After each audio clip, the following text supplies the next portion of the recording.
பொம்பளை பிள்ளைகளுக்கு தாலாட்டு பாட்டெலாம் பாருங்கள், ரொம்ப அழகாக இருக்கும். வார்த்தைகள்லாம் கண்ணான கண்ணே இந்த இப்போ கூட பாடினாங்க.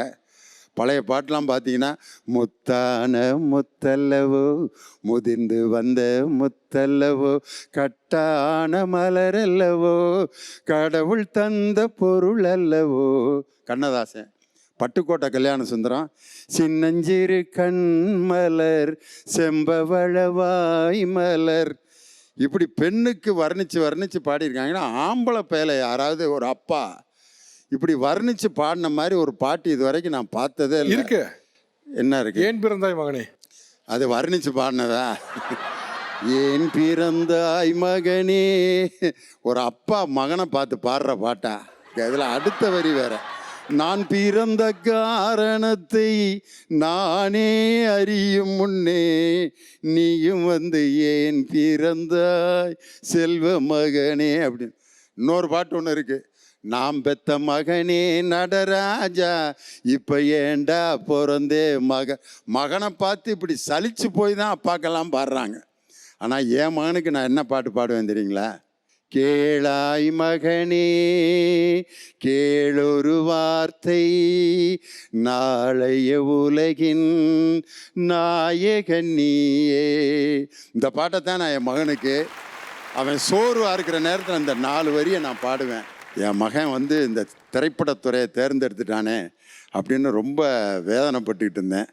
ஆனால் இன்றைக்கி இன்ஜினியர்கள் 1000 இன்ஜினியர்கள் எத்தனையோ பேர் உருவாகலாம்.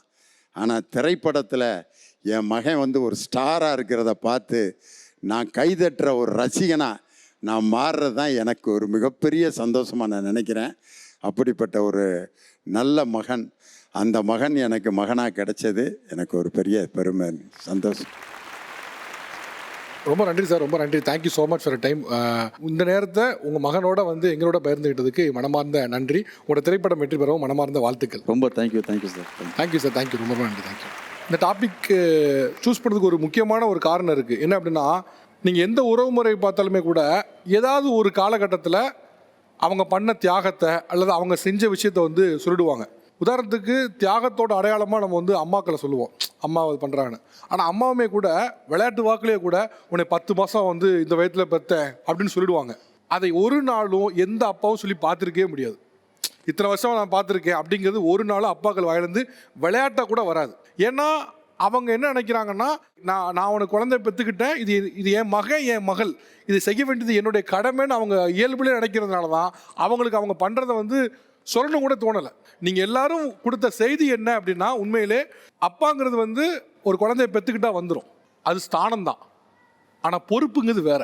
அந்த பொறுப்பு உங்கள் எல்லாருக்கும் இருக்குது. அதை பார்க்க ரொம்ப சந்தோஷமாக இருக்குது. இதை பார்ப்பவர்களுக்கும் அப்படி பொறுப்புலேருந்து விலகி இருக்கவங்க நீங்கள் கற்றுக்க வேண்டிய பாடம் இந்த அப்பாக்கள்கிட்ட நிறைய இருக்குது. தயவு செஞ்சு கற்றுக்குங்க. அப்பாக்களுடைய பாசத்தை நம்ம பெரிதும் வெளிப்படுத்தினது இல்லை. அதை வெளிப்படுத்துக்கான ஒரு மேடையாக அதை அமைச்சிருந்தோம். உங்கள் அந்த மேடைக்கு நீங்கள் எல்லாரும் வந்ததில் பெரிய மகிழ்ச்சி. ரொம்ப நன்றி. நிகழ்ச்சி கலந்து கொண்டு இருக்கிறவங்க மனமாவது நன்றி. தேங்க்யூ.